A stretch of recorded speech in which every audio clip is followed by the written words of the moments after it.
Hey my friends, how's it going? It's Ultimus, and for today's video, with Legion dropping soon, and by soon I mean tomorrow, tonight, depending on how you want to swing it and how you want to look at it, and a couple requests I've gotten, and after a conversation I had with a good friend of mine a couple weeks ago now, I thought it would be a good time to do a video on some great software that you guys can use if you are looking at recording any gameplay, making videos on any platform, and what some good options are for you guys out there. I'm not going to be going into in-depth tutorials on each of them, but I'm going to explain to you what they are. I'll have links down in the descriptions for each of them so you can get them yourselves and why I think they're a great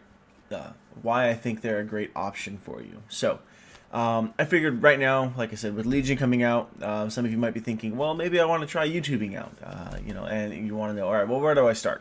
Hardware aside, we're not going to be talking about anything hardware related today, aside from the fact that I do recommend getting a decent webcam if you're going to be doing camera footage, of course, and then a decent microphone, because audio is almost more important than anything else. But I will say that a lot of times I think where people get tripped up on and where they're not sure what to use is software. What's good, what's not good. And so I thought I would share with you some of my personal favorites. I'll talk about some of the ones I didn't really care for as well, tell you why, but ultimately leave it up to you. So at least this way you guys have the resources available to you, and you might be keen now on some stuff that you weren't really aware of, and then you'll have the options to go where you want from there. First and foremost, I want to start off with the one that everybody has access to. This isn't the most innovative, it's not the most profound video editing software. However, if you are just getting started out with YouTube or just wanting to put together some little clips of stuff here and there, or just stuff you want to share with friends, Windows Movie Maker really is an excellent option for you guys, just for bare bones basic stuff.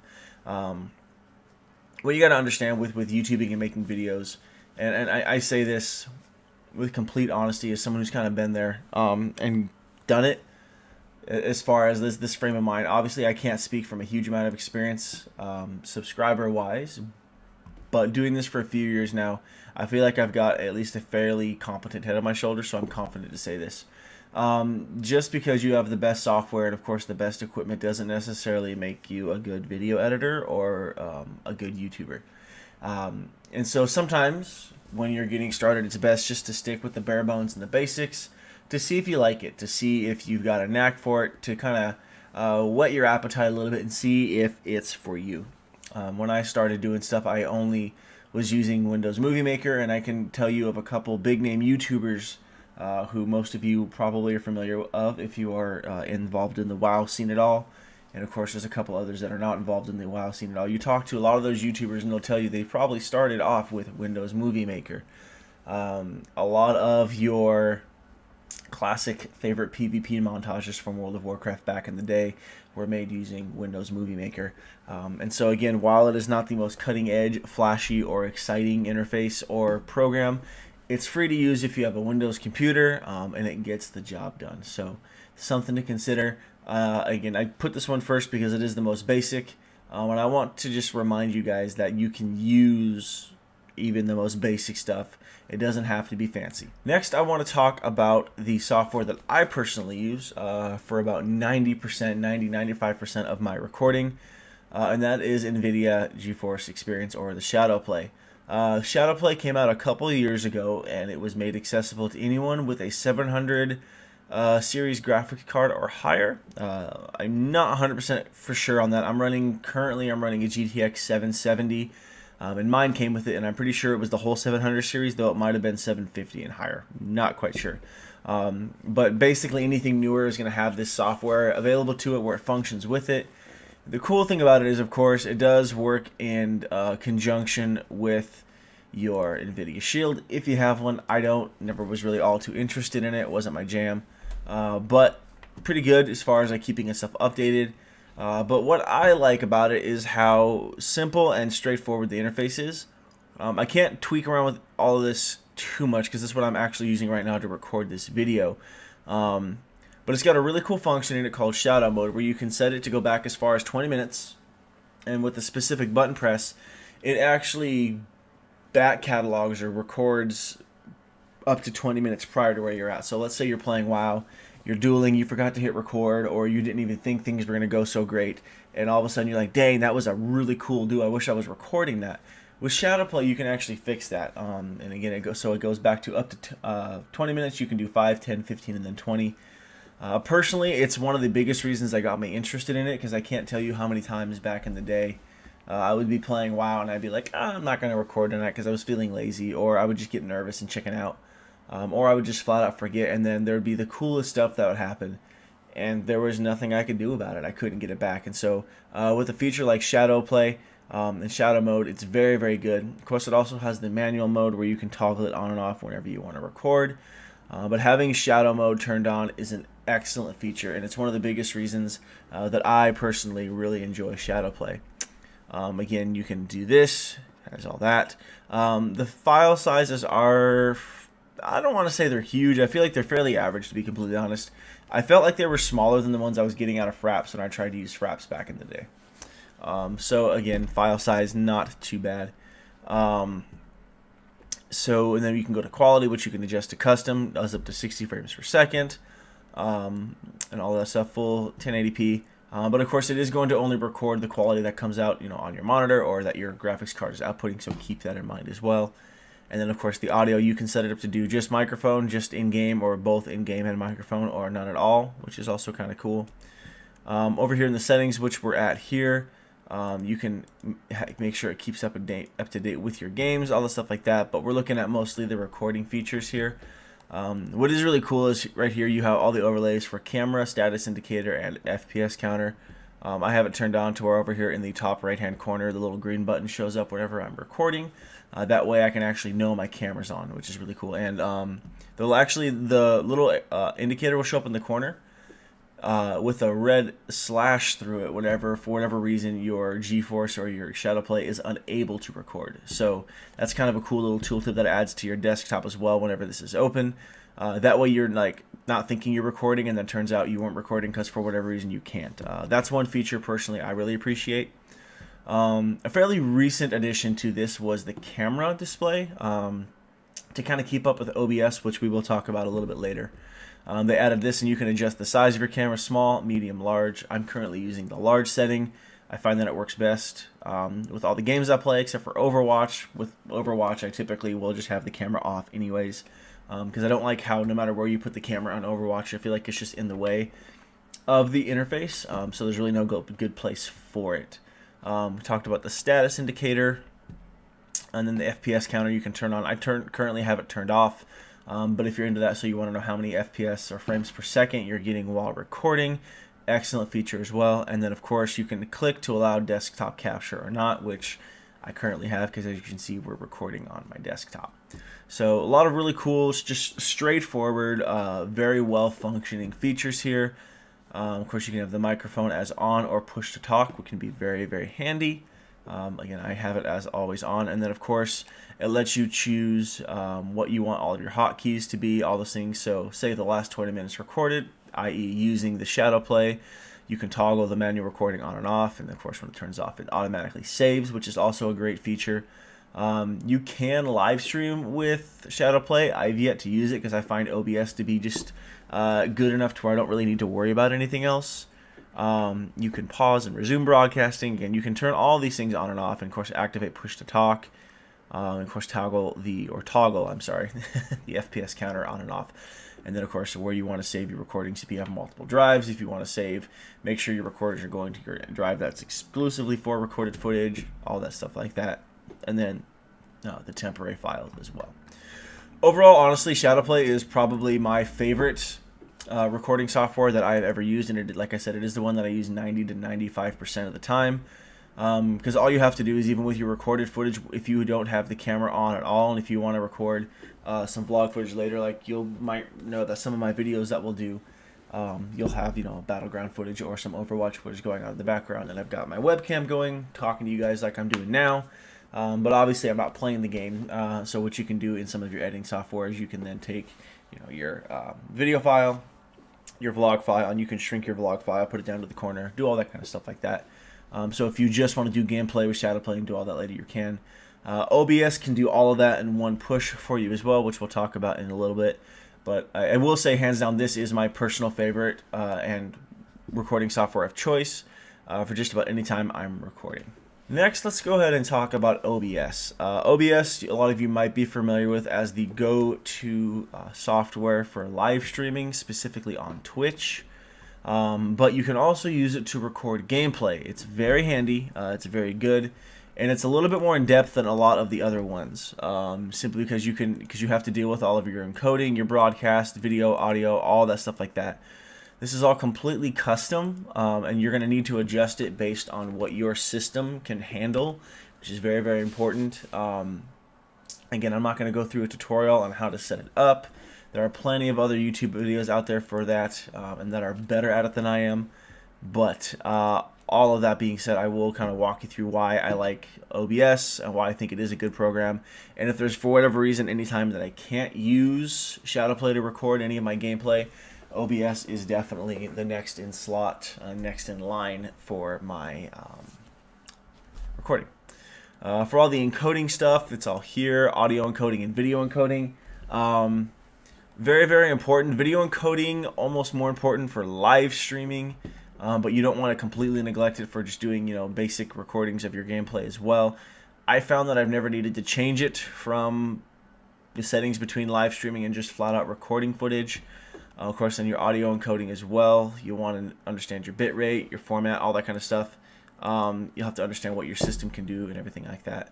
Broadcast settings, which we won't talk about because that's for live streaming.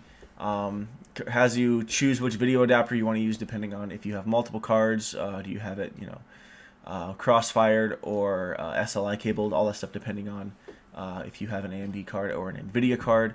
One thing that is nice about OBS, of course, is that it is usable no matter what card you have, as opposed to, the GeForce Experience or the Shadowplay is exclusive to NVIDIA. I don't know if AMD has their own recording software or not, since I have an NVIDIA card. I stopped using AMD a while ago once I got my NVIDIA card, though I heard AMD has been kicking butt in the hardware department. You can adjust your resolution. Your base resolution is set to whatever you're using, aspect ratio, whichever monitor you want to record from, which is kind of cool. Personally, I like having all my stuff on my right monitor with whatever I have going on in the background on my left monitor. So like if I've got Netflix going or any of my streaming software or of my recording software that has to have a window open, I'll have that over on the left hand side underneath my webcam, and then my gameplay stuff is over here on the right monitor. So we just do, of course, monitor 1, which is that monitor set, and of course resolution downscale, which I don't really mess with, FPS 60 obviously, and then one of the more important features for OBS is disabling arrow. No, we don't want to change our settings, we'll just say no. And then the audio stuff picks up which speakers you're using, which microphone you're using, which is great. Reinitialize can be a great setting for making sure everything's still hooked up properly. You can adjust your settings for push to talk if that's your jam. Personally, again, I just like having everything going that way. I don't have to forget about it, because if I forget to push to talk, that'll be the one time I actually say something actually funny or good or worth listening to, and I'll completely miss it.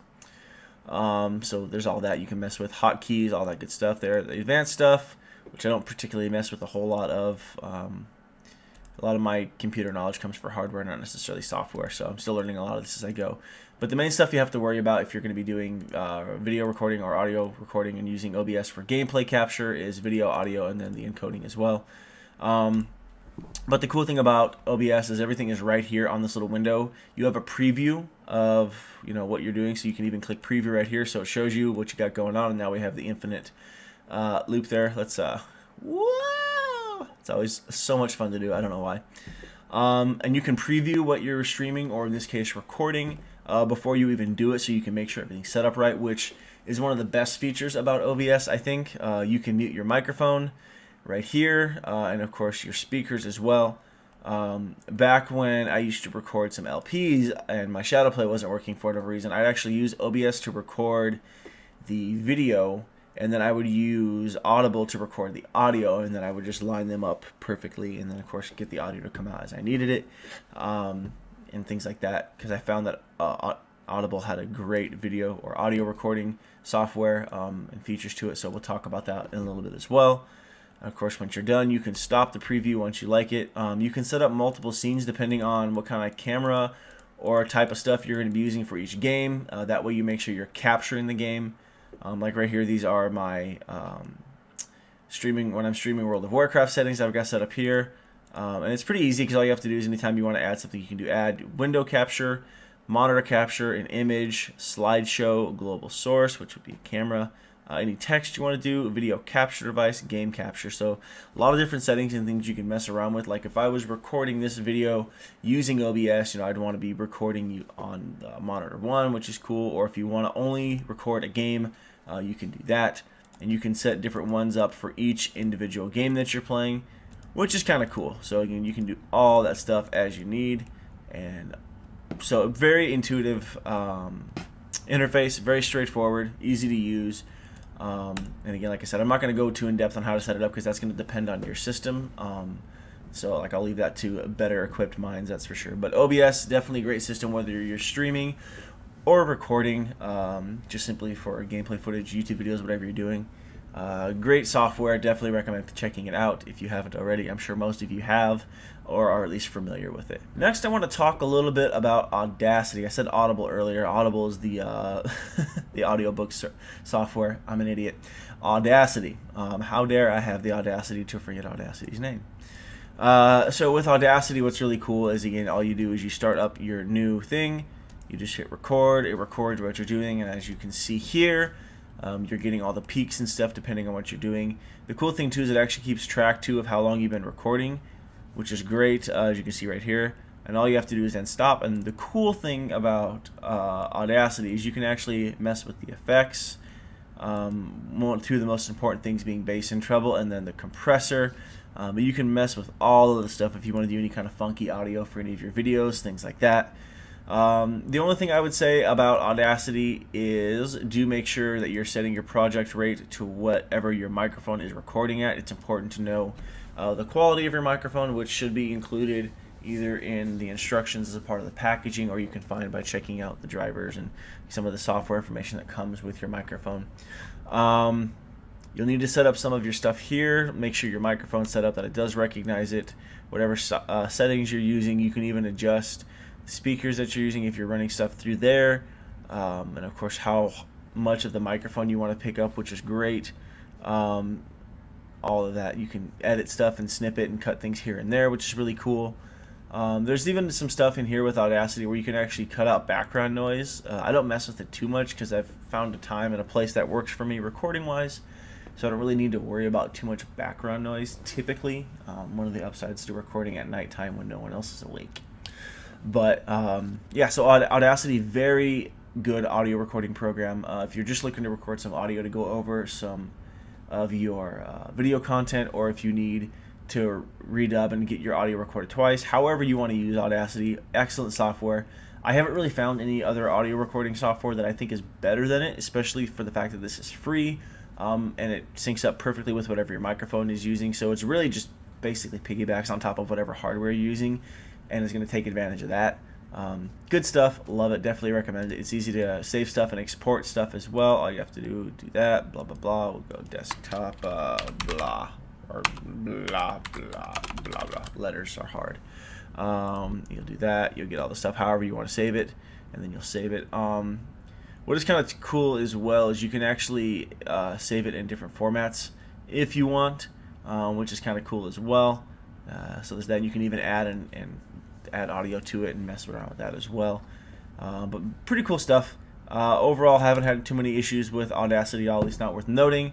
And then, of course, if you're trying to save a project, make sure you save it before you close. Otherwise, you're good to go. And the obvious one for video editing, kind of the elephant in the room, more or less, you could say, would be Sony Vegas.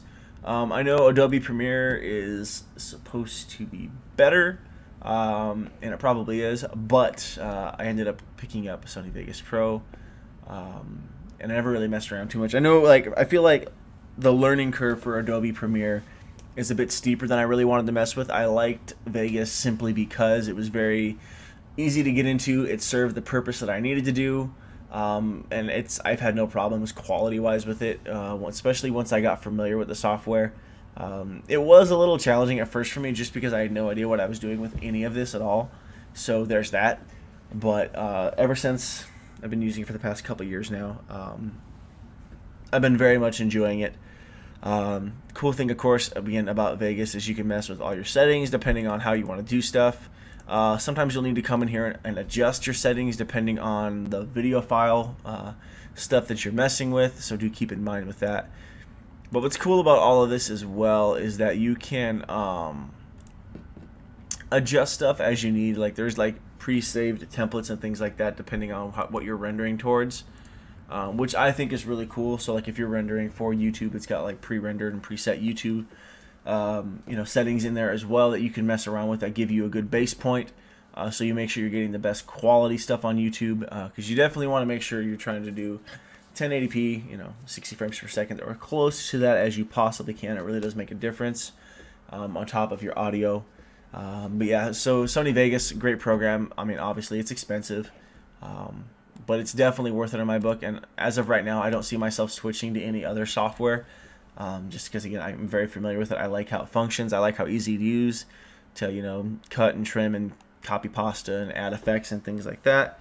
Very handy program. It's what I've used to edit pretty much all my videos over the past 2 years. I've only ever had a couple issues with it. There was one time where it wasn't fully saving the file when I got done rendering it. It was only saving the temporary file, and all I had to do was go and delete a couple letters in the file, and that finished saving it. But other than that, that's really been the only major issue that I've had for that. So pretty cool stuff. And there's a lot of other tiles and stuff like that you can add to Vegas. Again, typically this is all I use it for. I don't get too crazy with it. I don't really need to. But I got the preview here, which is great. All my stuff right here where you can layer all your audio and video files. When you do drop one in, let's drop one in real quick just for kicks. So what you'll see here is we've got our file in there. You can mess around with it. You can shorten it, lengthen it. You can. Wait, why won't it let me? There we go. You can split it. You can cause it to fade, do all that stuff. You can mute. Which again is very simple, basic stuff. Like you'd be able to do that with pretty much any editing software.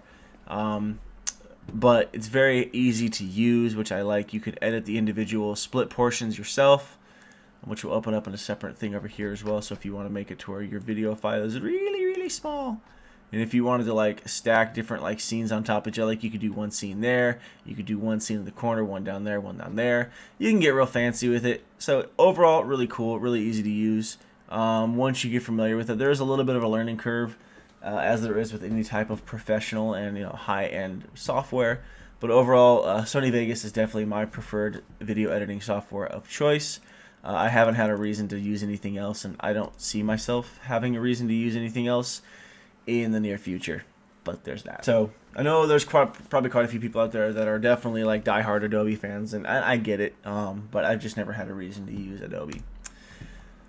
Now, last but not least, when it comes to the video editing software, is I feel like a little unsung hero here. Now, this is a little trickier to use than Sony Vegas, and to be completely honest, I haven't spent a whole lot of time using it once I discovered Vegas. However, I will say that HitFilm 3 Express is hands down the best and most intuitive and most powerful, most effective free video editing software. Okay, that's the important part there, that it is free.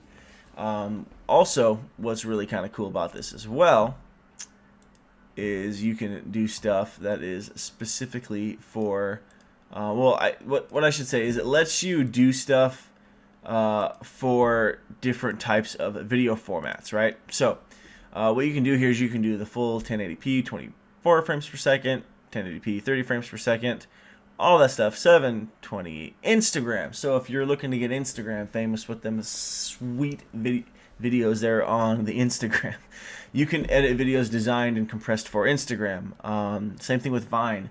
If you're looking to do stuff for Vine, it allows you to do that. So just that alone to me is really cool and really intuitive. This is actually professional grade and professional level software that is made free. Now, where they get you money-wise is that a lot of the filters and extra stuff that comes along with it, you do have to pay for. But if you're just looking to record your games, edit them, and then throw them up on YouTube, HitFilm 3 Express is killer for it. And again, I'm sure you'll be able to find some tutorials out there on how to set it up, how to use it if you have any questions. Definitely recommend checking this out. It gives you full control over this, how you want to start your project. So we'll do 960, custom, we'll do that, right? Because we don't want to lose our 60 frames per second. We'll keep that. Well, cool. So we got start composing or start editing. So what I was talking about a little bit earlier is you can buy the starter pack, premium formats, audio visual pack, color artist pack, all these extra packs that just give you more stuff on top of what you're doing. But I haven't found that I needed it personally. I have just enough what I need with the Bassbone software or Baseline. I'm tired. It's been a long day, folks. Let me tell you what. It's been a long weekend actually, but yeah. So HitFilm 3 Express. Great stuff. You can add your effects that you want. There are some cool effects that come baseline with it. Some of the controls that you need, which is empty right now currently, and then of course your history when it comes to chopping and clipping and doing all that kind of stuff like that. Again, so all the slipping, the slides, slip and slide, clever, ripple, all the different little effects and knives and trinkets and little things that you'll need to make the most out of it.